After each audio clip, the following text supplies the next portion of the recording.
नमस्कार, जय हिंद। मैं मोहन पाठक और आपका एक बार फिर से स्वागत है मोहन इंस्टीट्यूट आजमगढ़ के यूट्यूब चैनल पे।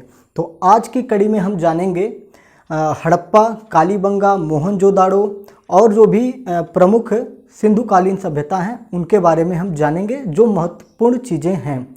तो चलिए आइए शुरू करते हैं। पहले हम जानते हैं हड़प्पा के बारे में। हड़प्पा में क्या था कि हड़प्पा में 2 टीले प्राप्त किए गए थे, उनको नाम दिया गया था। तो क्या नाम दिया गया था?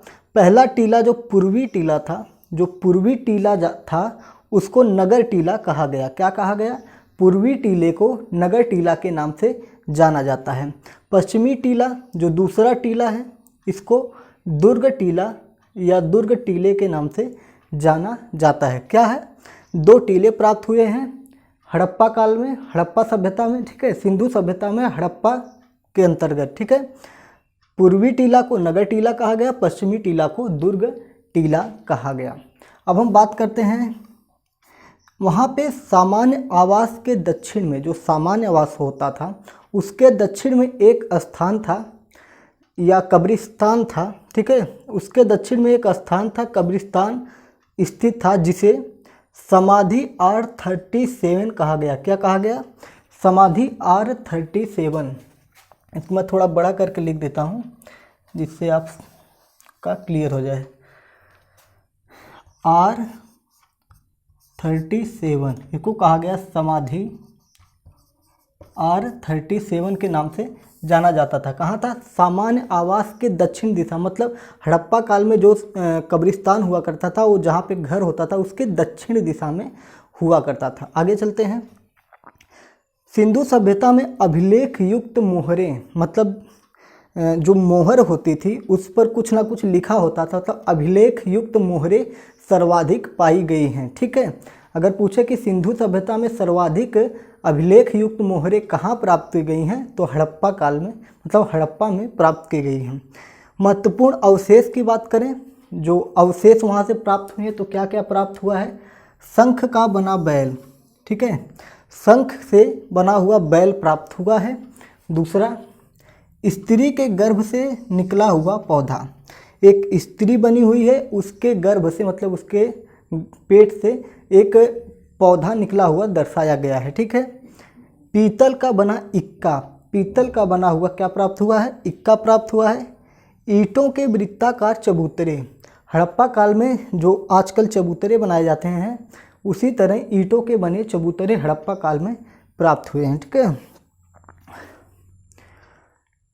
गेहूं तथा जौ के दानों के अवशेष मिले हैं। अगर पूछे कि गेहूं तथा जौ के दाने के अवशेष कहाँ प्राप्त हुए हैं, तो हड़प्पा काल में प्राप्त हुए हैं। अब आइए हम जान लेते हैं मोहनजोदड़ो के बारे में, जो महत्वपूर्ण चीज़ें हैं, ठीक है।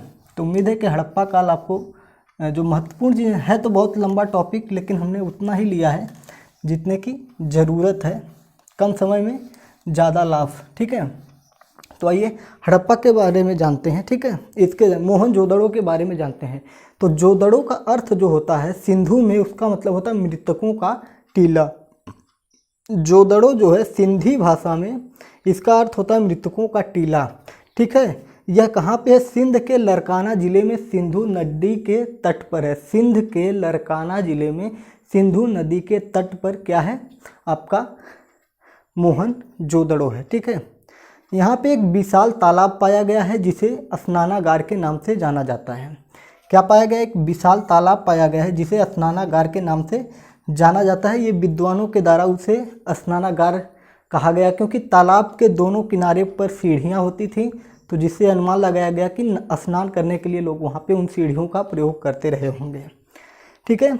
विशाल अन्नागार, अगर पूछे कि मोहनजोदड़ो की सबसे बड़ी इमारत कौन सी है, तो अन्नागार होगी, मतलब जहाँ पे अन्न रखे जाते थे वहाँ वो इमारत मोहनजोदड़ो की सबसे बड़ी इमारत होती थी, ठीक है। विशाल अन्नागार यहाँ की सबसे बड़ी इमारत है, जो 4.71 मीटर है। क्या है? 4.71 मीटर लंबा है और 15.23 मीटर चौड़ा है, ठीक है। ये क्या है?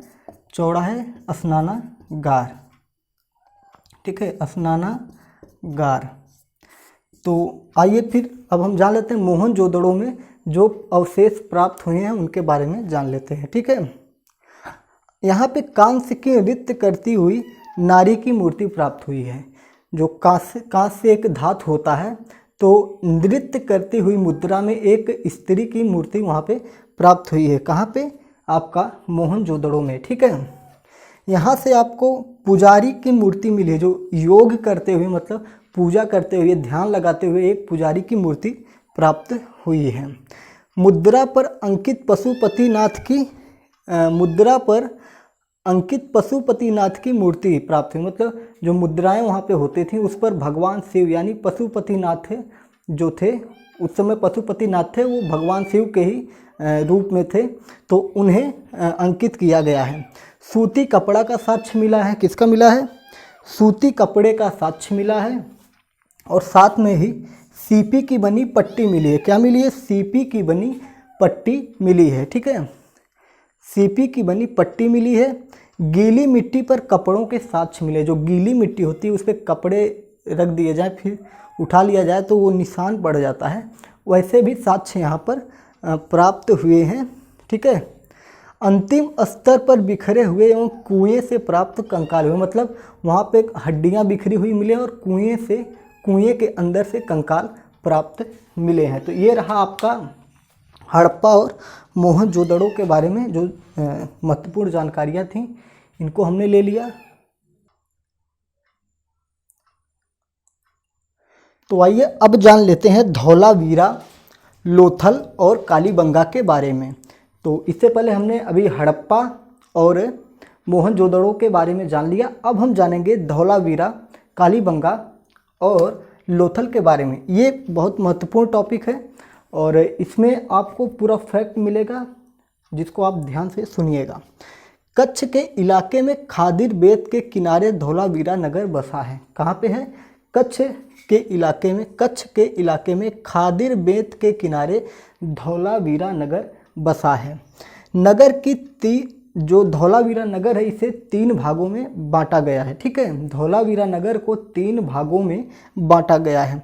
यहाँ से प्राप्त अवशेष की बात करें तो हड़प्पा लिपि के बड़े बड़े अक्षरों में को खुदे पत्थरों में खुदा पाया गया है। ठीक है, हड़प्पा लिपि के बड़े बड़े अक्षरों में पत्थरों को खुदा पाया गया है। मतलब जो हड़प्पा की लिपि थी उस लिपि में खुदे हुए बड़े बड़े पत्थरों को धौलावीरा में पाया गया है। हड़प्पा की जो लिपि थी उस लिपि में धौलावीरा में बड़े बड़े पत्थरों पर खुदे हुए, ठीक है, खुदे हुए अभिलेख पाया गया था। और आश्चर्य वाली बात ये थी कि जो आपका हड़प्पा था, हड़प्पा में जो अभिलेख या कुछ खुदे हुए होते थे वो आपके मन को उस पर क्या नाम है, सिक्के जो होते थे उस पर खुदे हुए होते थे। लेकिन यहाँ पे क्या होता, संभवतः लकड़ी में जड़ा गया था। यहाँ पे जो था, यहाँ पे जो अभिलेख थे इन अभिलेखों को लकड़ी में जड़ा गया था। ठीक है, लकड़ी में जड़ा गया था। तो ये थोड़ा सा आश्चर्य वाली बात थी, अलग बात थी। अब हम आते हैं लोथल के बारे में जानते हैं। ठीक है, तो ये क्या था, लोथल जो था, लोथल कहाँ पड़ता है? ये गुजरात में पड़ता है। ठीक है, आइए इसके बारे में जानते हैं। ये जो लोथल है ये गुजरात की खंभात की खाड़ी में मिलने वाली जो आपकी साबरमती नदी है उसी नदी की एक सहायक नदी है जिसका नाम है उसी की एक उप नदी है, उसका नाम भोगवा। क्या नाम है?